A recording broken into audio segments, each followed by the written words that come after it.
महाराज जी, क्या आत्मा को कुछ पाना है या आत्मा अपने आप में पूर्ण है? ऐसे में आत्मा को करना क्या है महाराज जी? आत्मा निर्विकार संपूर्ण आनंद का समुद्र, एक चैतन्य घन, उसको किसी क्रिया की जरूरत नहीं है, किसी फल की जरूरत नहीं है। भ्रम हो गया है। आप आत्म स्वरूप होते हुए अपने आप को भूल करके पुरुष देह में आसक्ति करने के कारण आपको भ्रम हो गया है। आप अपने आनंद को छोड़कर जो प्रकृति के पंचभूत रचित शरीर में भोगे जाने वाले भोग हैं, उनमें आप आसक्त हो गए हैं। शब्द, स्पर्श, रूप, रस और गंध, ये पांच ही संपूर्ण सृष्टि के विषयों को समेट करके रख दिया गया। पांच में शब्द आकाश का गुण, स्पर्श वायु का गुण, रूप तेज अग्नि का गुण है, रस जल का गुण है, गंध पृथ्वी का गुण है। इन पंचभूतों द्वारा रचित सुखों को पंचभूत रचित देह में मैं मानकर इन बाह्य सुखों को भोगने की इच्छा ही बंधन है। अगर इस इच्छा का त्याग कर दे तो आत्मा का न कभी बंधन हुआ था, न है, न रहेगा। पूर्ण आनंद स्वरूप आत्मा है। इसलिए बड़े बड़े महापुरुषों ने इस बात को कहा कि मनुष्य जन्म केवल आत्मानंद प्राप्ति के लिए मिला है और यहां संपूर्ण संसार हमें आत्मविमुख करने के लिए खड़ा है। छोटी सी छोटी वस्तु हमें बांध रही है। हमें अमुक चीज चाहिए, हमें अमुक भोग चाहिए, यही बंधन है। और ना चाहिए, ना चाहिए, कुछ नहीं चाहिए। इस शरीर का जो प्रारब्ध होगा उसके अनुसार होगा। मुझे कुछ नहीं चाहिए। मैं निर्विकार चैतन्य स्वतः सुख समुद्र हूं, मुझे कुछ नहीं। ये बात आ जाए तो आत्मानंद की तरफ बढ़ने लगे। लेकिन आत्मानंद की तरफ बढ़ना, ये विषयों का आकर्षण बाधा पहुंचा रहा है।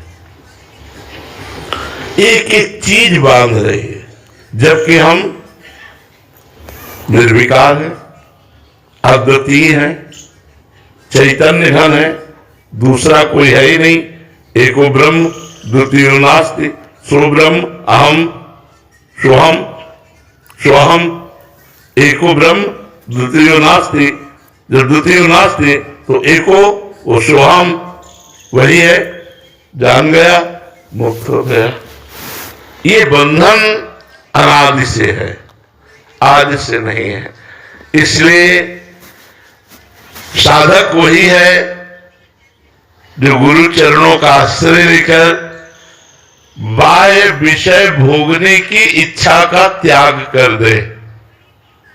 पर ये बातें बनाना नहीं, जितने लोग बैठे हैं इतने में सब देख लो इच्छा में ही जी रहे। मैं 2 महीने से जॉब ढूंढ रहा था। मेरा एक दोस्त ने वर्किंग ऐप के बारे करोड़ों में इतने लोग सौभाग्यशाली हुए कि परम पावन भूमि श्री वृंदावन धाम में सत्संग के लिए आप समय दिए। अपने अमूल्य समय को गृह कार्य, नाना प्रकार के कार्यों से विरक्त करके आपने प्रातःकालीन वेला पर आपने समय दिया सत्संग के लिए। इतने सत्संगियों में हम प्रश्न करते हैं कि इच्छा के बिना हमारा जीवन ही नहीं है। ये इच्छा, ये इच्छा, ये इच्छा, ये इच्छा, यही इच्छा ही बंधन है। इन इच्छाओं का त्याग हो जाना ही मोक्ष है। मोक्ष का तात्पर्य जो हम मुक्त स्वरूप है उसका अनुभव हो जाएगा। ना आत्मा का कभी बंधन हुआ था, न है, न रहेगा।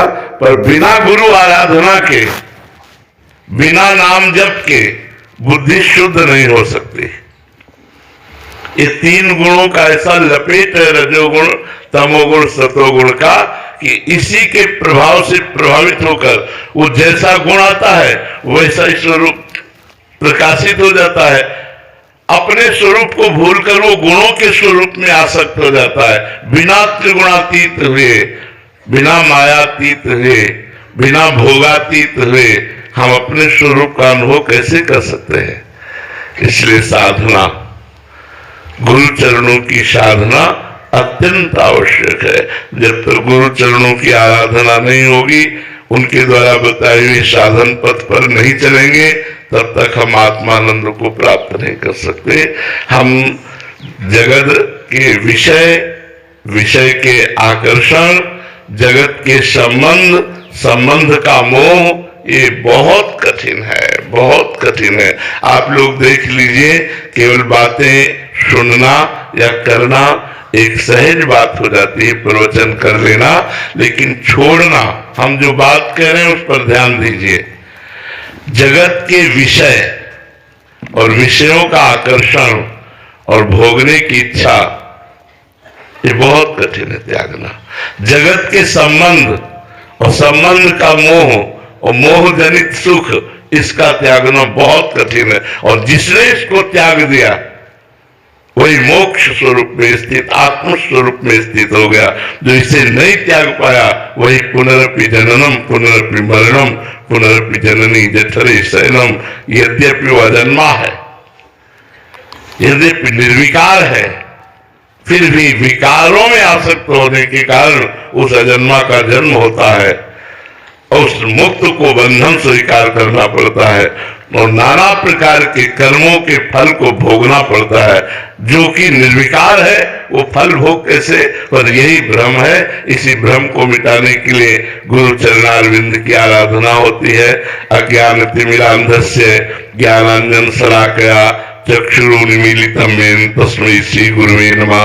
जो अज्ञान रूपी अंधकार का नाश करके ज्ञान रूपी चक्षु खोल देते हैं, उन गुरुदेव की आराधना से प्राप्त ज्ञान के द्वारा हम आसक्तियों का नाश करें।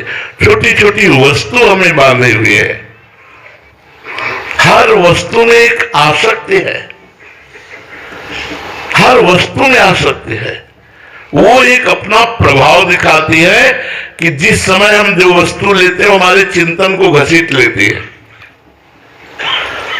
जिस समय हम जिस भोग को भोगते हैं उस समय हमारा मन उन भोग में घसीट जाता है, हमारा चिंतन घसीट जाता है। यही बंधन है। बंधन क्या है? निर्विकार का यही बंधन है, विकार युक्त हो जाना, भोगों की चाह हो जाना।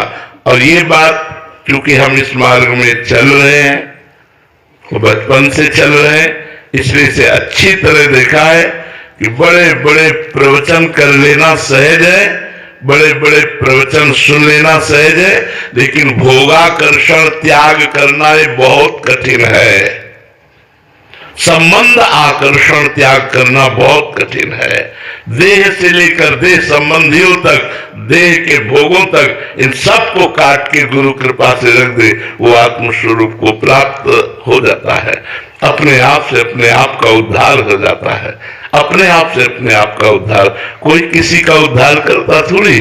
उद्धार की बातें, उद्धार का रास्ता ये दिखाया जाता है, लेकिन उद्धार तो अपने आप से अपने आप का होगा। अगर आप अपना उद्धार न चाहें तो चाहे जितना बड़ा ज्ञानी महापुरुष मिल जाए, वो उपदेश ही तो करेगा, कृपा ही तो करेगा, लेकिन आप पात्रता ही नहीं स्वीकार कर रहे तो वो सब ज्ञान उपदेश व्यर्थ चला जाएगा। तो आपकी बात समझ में आई ना? आत्मा पूर्ण है, उसे कोई जरूरत नहीं है, न वस्तु की, न व्यक्ति की, न स्थान की, न भोग की। वो स्वयं आनंद स्वरूप है, पर स्वयं के स्वरूप को भूलकर भोगों में आकर्षण। देखो, पहले मन भोगों का सुख हमारे सामने पेश करता है, हम बार बार मना करते हैं, फिर वो हमको जलाता है, फिर हमें विवश करके भोग भोगाता है, फिर जलाता है।